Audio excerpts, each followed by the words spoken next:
de temps tu passes sur ton téléphone ou ton ordinateur en dehors du travail? Et comment tu te sens quand tu réalises tout le temps que tu y as passé? Ou plutôt tout le temps que tu y as perdu? D'ailleurs, as-tu conscience de tout le temps que tu passes? Parfois, tu te sens épuisé alors que tu te rends compte que tu n'as pas réalisé tes tâches et tu ne sais même pas où est passé le temps. Tu comprends pas et tu dis « Waouh, la journée, elle a défilé hyper vite. J'ai même pas eu le temps de faire ci, de faire ça. » Je suis sûre que tu te reconnais. Oui, on vit dans un monde hyper connecté.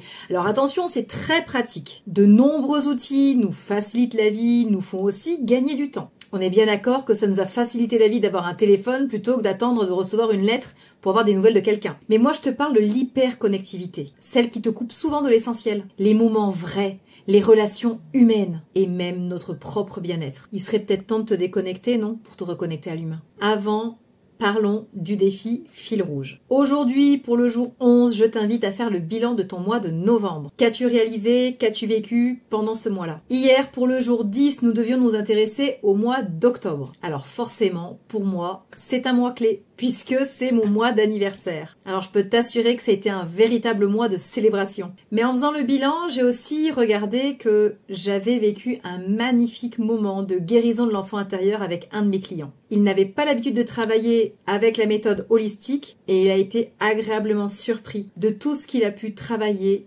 libérer et guérir. Sur un autre plan personnel, je suis ravie parce que j'ai enfin trouvé un kiné spécialisé en neurologie fonctionnelle. Donc, ça fait un moment que j'ai eu mon accident de ski, mais là, j'ai enfin trouvé quelqu'un qui est spécialisé et qui va pouvoir me faire une rééducation correcte et qui correspond à mes besoins. Revenons à notre mauvaise habitude du jour. Je le redis, les outils numériques ne sont pas mauvais en soi. Ce qui pose problème, c'est quand on les laisse dominer notre vie. Quand c'est eux qui prennent le contrôle de notre quotidien. Parce qu'on a peur de louper une info.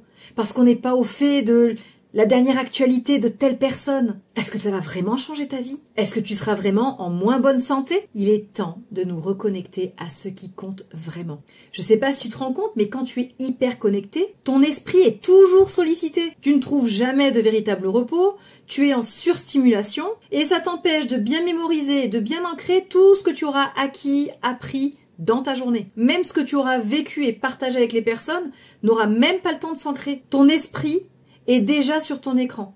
Ton esprit est déjà sur ton réseau social.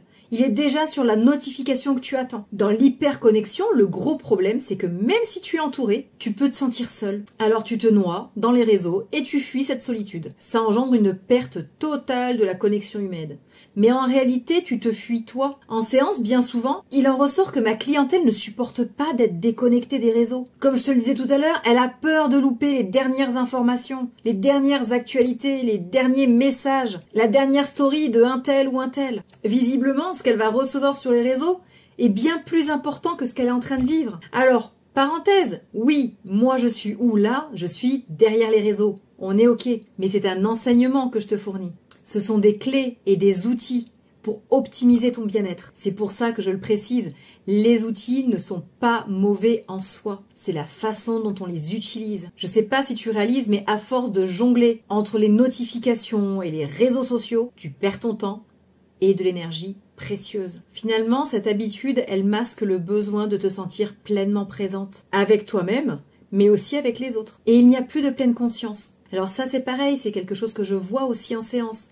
Certaines personnes, certains clients et clientes ont eu la prise de conscience que de se cacher derrière les réseaux, ça évite d'engager certaines conversations parce que elles ont peur de ne pas être correctement écoutées, elles ont peur d'être maladroites, elles osent pas avoir un échange parce qu'elles sont tellement dans l'autocritique qu'elles s'enferment. Ça coupe la communication. Et c'est comme ça que les relations, elles s'appauvrissent. Et parfois, on se sent beaucoup plus fort, beaucoup plus extraverti derrière un écran. Et si tu arrivais à être toi, sans cet écran? Est-ce que tu te rends compte que dans l'hyperconnectivité, lors d'un repas en famille, tu accordes plus de priorité, plus d'importance à ces fameuses notifications plutôt qu'à ce qui se passe à table avec ton conjoint, ta conjointe, tes enfants? Même quand tu invites du monde à table, t'as invité tes amis pour partager des moments avec eux, pas pour être chacun de son côté sur le téléphone. Je te rappelle que tous les jours, la Banque de l'Univers t'offre 86 400 secondes dans ta journée.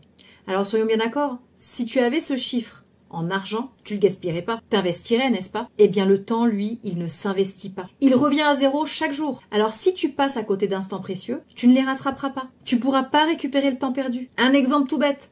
T'es sur ton téléphone, tes notifications, ton enfant, il fait ses premiers pas, c'est loupé. Tu reviendras pas là-dessus. Tu peux pas faire marche arrière. Réalise à quel point le temps qui t'est accordé chaque jour est précieux. Tu loupes la notification, c'est pas grave. Tu loupes cet échange, cette connexion humaine, là oui, tu passes à côté de quelque chose d'important. J'entends déjà ceux qui me disent que parfois il y a des messages importants. Oui, je parle pas de ça.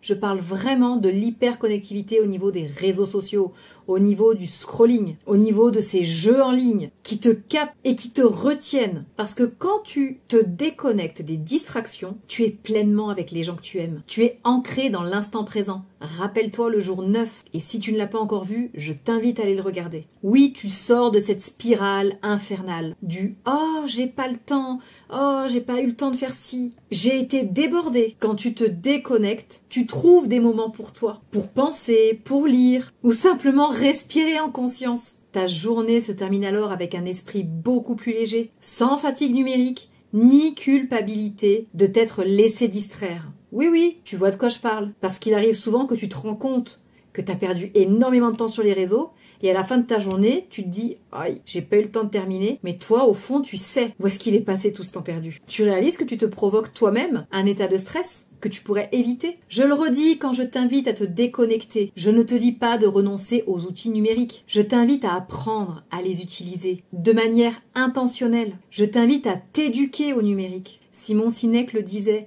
la technologie doit être un outil, pas une béquille. Quels sont les outils pour se libérer de l'hyperconnexion? Déjà, mets-toi en place des moments sans écran. Dans ton agenda, tu te fais des blocs de temps où, quand de telle plage horaire à telle plage horaire, tu as décidé de réaliser une tâche, un objectif en lien avec ton avancée, tu bloques ce moment sans écran, sans distraction. Déjà, tu seras beaucoup plus productif. Tu réaliseras tes tâches de façon beaucoup plus efficace. Mais ces moments sans écran, tu peux aussi te les fixer selon des plages horaires comme avant de te coucher ou pendant le repas. C'est ce que je te disais tout à l'heure. Et utilise plutôt ce temps pour lire, pour méditer ou pour engager une réelle discussion avec tes proches. En deuxième solution, je t'invite à désactiver les notifications inutiles. Je sais pas si tu le sais, mais les notifications, elles sont conçues pour te capter. Quand tu es sur WhatsApp, quand tu es sur n'importe quel réseau social, Messenger ou n'importe quel autre réseau, tu vois les 3 petits points qui t'indiquent que la personne est en train de t'écrire. Ça, c'est fait pour te maintenir, pour que tu restes,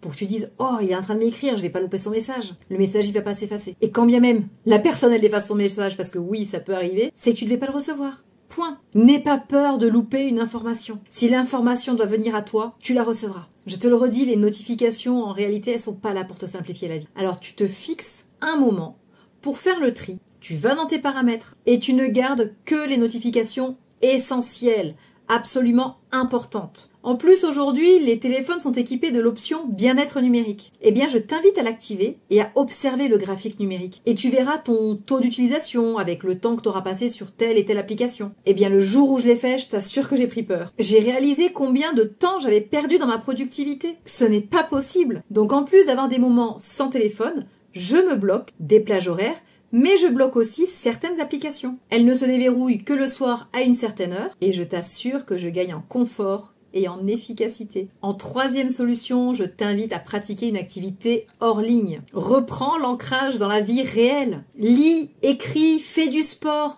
va faire une balade en nature, pratique une activité manuelle. Ces moments te reconnectent à toi-même et te donnent tout l'espace mental dont tu as besoin. Tu pourras même voir qu'en laissant ton esprit divaguer pendant une activité qui ne nécessite pas de concentration, tu libères ton esprit et tu verras que tu vas te reconnecter à ta créativité.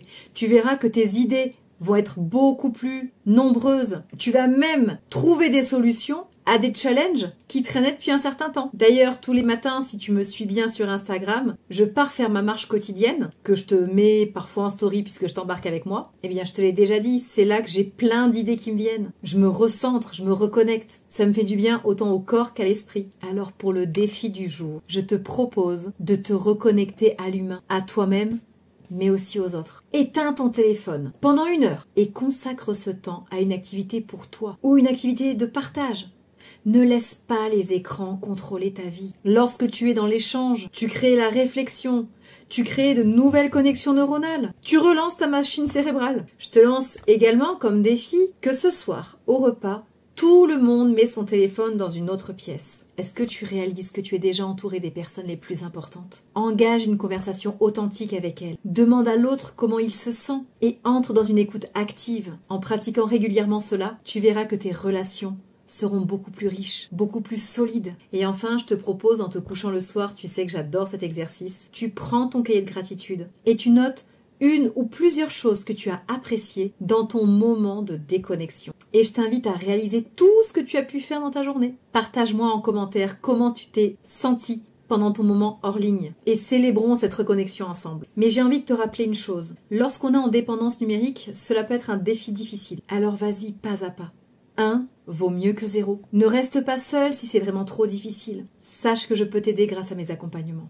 Tu n'as pas besoin d'être toujours connecté. Parfois, les plus beaux moments viennent quand on pose nos téléphones et qu'on revient à l'essentiel, nous-mêmes, les autres et le moment présent. Rappelle-toi, la vraie connexion, elle commence ici, dans la réalité, avec les personnes qui sont juste là à côté de toi, avec cette personne qui est là, juste en face de moi. Oui, toi, derrière ton écran, tu es bien plus importante. Comme les autres jours, je t'accompagne dans ce processus et je te dis à demain pour le jour 12.